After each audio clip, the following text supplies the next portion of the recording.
الحمد لله رب العالمين والصلاة والسلام على خاتم النبيين أما بعد فأعوذ بالله من الشيطان الرجيم بسم الله الرحمن الرحيم الصلاة والسلام عليك يا رسول الله وعلى آلك وأصحابك يا حبيب الله الصلاة والسلام عليك يا نبي الله وعلى آلك وأصحابك يا نور الله سلسلہ تفسیر صراط الجنان میں آج ہم سورہ البقرہ کی آیت نمبر 152 اس کا ترجمہ ہی کنز ایمان اور تفسیر صراط الجنان سننے کی، سیکھنے کی، سمجھنے کی سعادت حاصل کریں گے انشاءاللہ الکریم۔ بسم اللہ الرحمن الرحیم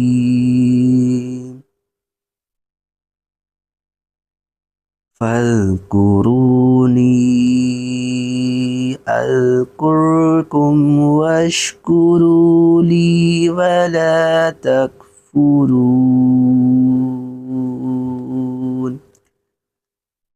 ترجمہ کنز ایمان، تم میری یاد کرو، میں تمہارا چرچا کروں گا، اور میرا حق مانو اور میری ناشکری نہ کرو۔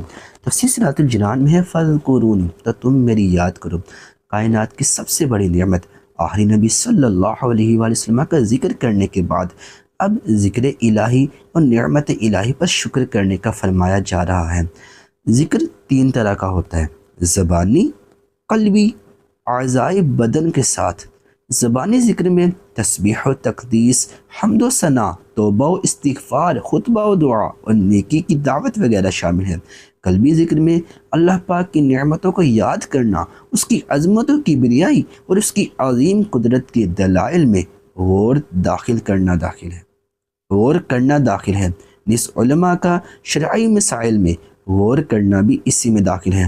اعضائے بدن کے ذکر سے مراد یہ ہے کہ اپنے اعضاء سے اللہ پاک کی نافرمانی نہ کی جائے، بلکہ اعضاء کو اطاعت الہی کے کاموں میں استعمال کیا جائے۔ حوالہ تفسیر ساوی۔ بکثرت احادیث میں اللہ پاک کا ذکر کرنے کے فضائل بیان کیے گئے ہیں۔ ان میں سے 10 احادیث کا خلاصہ پیش کیا جا رہا ہے۔ اللہ پاک کا ذکر ایمان کامل کی نشانی ہے۔ حوالہ مسند امام احمد۔ ذکر اللہ دنیا و آخرت کی ہر بلائی پانے کا ذریعہ ہے۔ حوالہ مشکات المصابیح۔ ذکر الہی عذاب الہی سے نجات دلانے والا ہے۔ حوالہ موطا امام مالک۔ ذکر کرنے والے قیامت کے دن بلند درجے میں ہوں گے۔ حوالہ شرح السنہ۔ ذکر کے حلقے جنت کی کیاریاں ہیں۔ حوالہ ترمذی۔ ذکر کرنے والے کو فرشتے گھیر لیتے اور رحمت ڈھانپ لیتی ہے۔ حوالہ ترمذی۔ شب قدر میں اللہ پاک کا ذکر کرنے والے کو حضرت جبرائیل علیہ السلام دعائیں دیتے ہیں۔ حوالہ شعب الایمان۔ ذکر کرنے والوں کی صحبت میں بیٹھنے والا بھی محروم نہیں رہتا۔ حوالہ مسند امام احمد۔ اللہ کا ذکر کرنے سے شیطان دل سے ہٹ جاتا ہے۔ حوالہ بخاری۔ اللہ کے ذکر سے دل کی صفائی ہوتی ہے۔ حوالہ مشکات المصابیح۔ اذکرکم، میں تمہیں یاد کروں گا۔ اللہ پاک اطاعت سے یاد کرنے والوں کو اپنی مغفرت کے ساتھ، شکر کے ساتھ یاد کرنے والوں کو اپنی نعمت کے ساتھ، محبت کے ساتھ یاد کرنے والوں کو اپنے قرب کے ساتھ یاد فرماتا ہے۔ بخاری شریف میں حضرت ابو ہریرہ رضی اللہ تعالیٰ عنہ سے روایت ہے، نبی کریم صلی اللہ علیہ وآلہ وسلم نے فرمایا، اللہ پاک ارشاد فرماتا ہے، میں اپنے بندے کے گمان کے نزدیک ہوتا ہوں جو مجھ سے رکھے، اور جب وہ میرا ذکر کرتا ہے تو میں اس کے ساتھ ہوتا ہوں۔ اگر بندہ مجھے اپنے دل میں یاد کرتا ہے تو میں بھی اسے اکیلا ہی یاد کرتا ہوں، اور اگر وہ مجھے مجمع میں یاد کرتا ہے تو میں اسے بہتر مجمع میں یاد کرتا ہوں، اور اگر وہ بالشت بھر میرے قریب ہوتا ہے تو میں گز بھر اس سے قریب ہو جاتا ہوں، اور اگر وہ گز بھر میرے قریب ہوتا ہے تو میں دونوں ہاتھوں کے پھیلاؤ کے برابر اس سے قریب ہو جاتا ہوں، اور اگر وہ چل کر میرے طرف آتا ہے تو میں دوڑ کر اس کی طرف جاتا ہوں۔ یعنی جیسے اللہ پاک کی شایان شان ہے، یا مراد یہ ہے کہ اللہ پاک کی رحمت اس کی طرف زیادہ تیزی سے متوجہ ہوتی ہے۔ حوالہ بخاری۔ وَاشْكُرُوا لِي، اور میرا شکر کرو۔ جب کفر کا لفظ شکر کے مقابلے میں آئے تو اس کا معنی ناشکری، اور جب اسلام یا ایمان کے مقابل ہو تو اس کا معنی بے ایمانی ہوتا ہے۔ یہاں آیت میں کفر سے مراد ناشکری ہے۔ شکر کا مطلب ہے کہ کسی کے احسان اور نعمت کی وجہ سے زبان، دل یا اعضاء کے ساتھ اس کی تعظیم کیجیے۔ حضرت موسیٰ علیہ السلام نے عرض کی، یا اللہ پاک میں تیرا شکر کیسے ادا کروں کہ میرا شکر کرنا بھی تو تیری ایک نعمت ہے۔ اللہ پاک نے ارشاد فرمایا، جب تو نے یہ جان لیا کہ ہر نعمت میری طرف سے ہے اور اس پر راضی رہا تو یہ شکر ادا کرنا ہے۔